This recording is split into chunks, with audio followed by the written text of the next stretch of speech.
Hey guys, what's up? I'm doing another Grillin' review today. So, I talked about a good book and a mediocre book. So if this is the last in the little trilogy of books that I didn't write, let's talk about a really bad book. Kay Hooper's Wait for Dark. As you can see, almost $3 from Ollie's. At first I was like, it's a good premise. It sounds like pretty good. Wait for Dark, nice spooky title.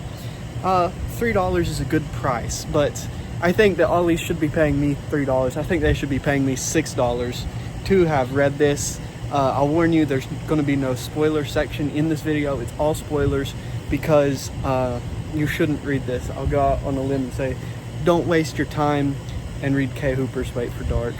Maybe her other books are okay. She's written like 1,000 of them, but this one is to be avoided. So I'll start with my most glaring issue.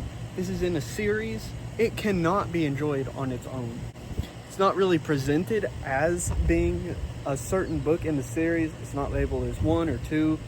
It just kind of talks about things on the back that happen in the book that you don't really know anything about. You expect to hear more about in the book, but there's some things that aren't ever really explained. The characters are kind of set up. I assume with most of the things that don't really make sense in this book, you assume that they're explained better in previous books, but they are kind of set up in this book, just very, very poorly. And it talks about other adventures that they've been on, but it's done very poorly. It's very jarring. And I just think if you're gonna write a book in a series that's meant to be read in a series, like 1, 2, 3, you should have that clearly labeled on it. But the thing is that a little metric that you hear about in the book scene, I guess, is that 50% of people that read the first book in the series will read the second book in the series, or won't read the second book in the series. That's why she's not labeled the book as being in the series. That's why the book tries to stand on its own, but it really topples over. And because this book was so bad, I have no ambition to read anything else that she's written. There are a lot better books out there than Kay Hooper's Wait for Dark, and I assume her other books. So story.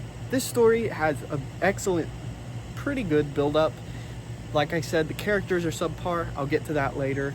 But the story itself has a pretty good build-up. You're introduced to this small town. You immediately go on a couple of murder investigations. There's one where a guy mysteriously falls off his tractor. It's constantly saying how mysterious and weird that these things are. And you get early set up with the murderer. That's pretty cool. You're wondering what's going on with the murderer. It's leading you to believe that the murderer is a child of some sort. And then you're introduced to the main characters and you're like, okay, these are okay main characters. The police officer in the small town is probably the best. There's also a victim of one of the murders in the town that's pretty good. And then in the middle section, you're introduced to the main SCU team. And their characters are okay. None of them are very fleshed out. And I think that there's too many of them. And I think the ones that Hooper places her time on are kind of not too believable as characters. Something about them just makes you feel like they're written. Anyways, this story is still pretty good around here. Still tanking on. It's got some subpar characters, some characters that aren't fleshed out and are never fleshed out, but it's still got pretty good build up. From here you go to a scene where you're at the third, I guess, murder investigation that you see in the book.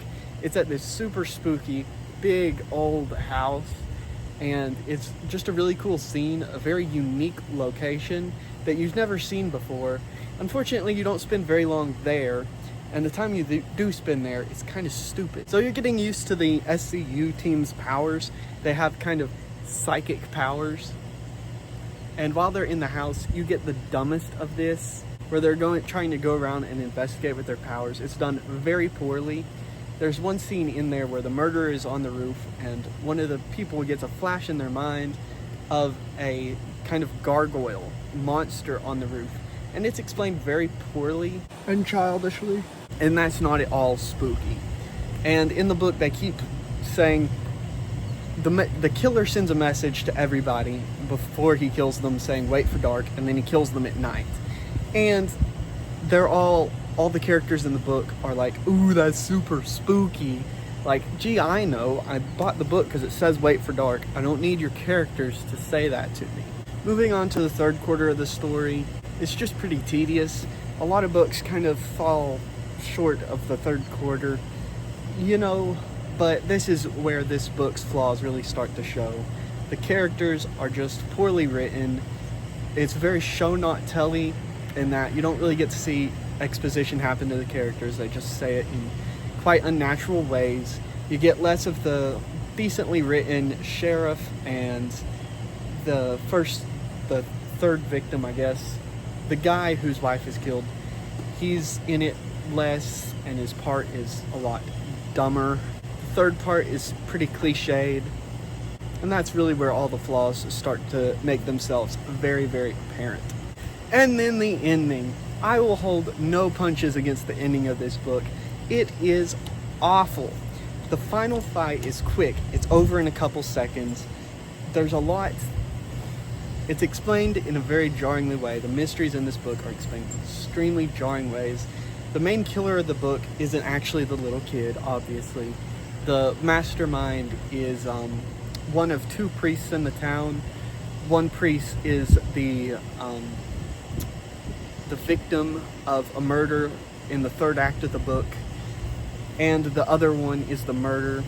For most of the book, you're to believe that he's the more upstanding priest, but oh no, it was actually the other priest that was just okay. They're both terrible because so Kay Hooper clearly has some kind of bone to pick with priests or something like that. I don't really care. It's awfully written. It's terribly done. The second priest is a nothing character. At the end, he's all like, "Mwahaha, I'm evil," and then he just gets shot in the head, and that is the final fight. I think it's over in a single page, and there's a lot of build-up to it. Throughout the entire book, they're like, oh, this guy is super powerful. He's super strong. We've gone up against guys that this guy is nothing to. And then in the end, they kill him, and then they're like, yeah, this guy was garbage. He was nothing. He wasn't even a villain. And it's just that, and then it goes on and on after the final fight. And I always see my books out to the end. I'm reading a pretty bad book now that I think will be just one book ahead of this one, maybe. But I always see books out to the very end, the very last page. I've read every single terrible page of this book, so I stuck it out to the end. But after the end, after that really quick nothing fight scene, there's just very tedious things where they sit around in a circle and talk about what just happened. It is awful. So the characters that I mentioned are very nothing. There's nothing else to really say about those. The SCU team has too many characters in it. They're not very realistically played out. The police in this book are decently written, and the villains are terrible. Some of the victims are okay. The mystery, it's pretty dumb. There's barely any evidence to lead you to think the mastermind is. There's quite a bit of evidence to lead you to who the mini-mind is, I guess. The kid victim who's being misled is fairly easy to figure out. The mastermind, which you do know that there is a mastermind, you don't really know that it's him. All the problems in the mystery are basically solved by MacGuffins. The SCU team is basically an excuse to go, oh, I'm getting a new power. It was Gerald, he did it. So also a terrible job on the mystery. No surprise there. This book tries to be kind of emotional, and sometimes it's alright. But most of the times, you just don't really care about the characters because they're so poorly written. They don't really feel like people, they feel like characters in a book. And the exposition on the murder victims is very blunt, I guess you could say. So that is Kay Hooper's Wait for Dark, marked down twice as I've just seen. Terrible characters, story, alright setup, but terrible ending. This book isn't worth your time, so don't bother with it. Anyways, I hope you enjoyed this video, and I'll see you all next time. Goodbye.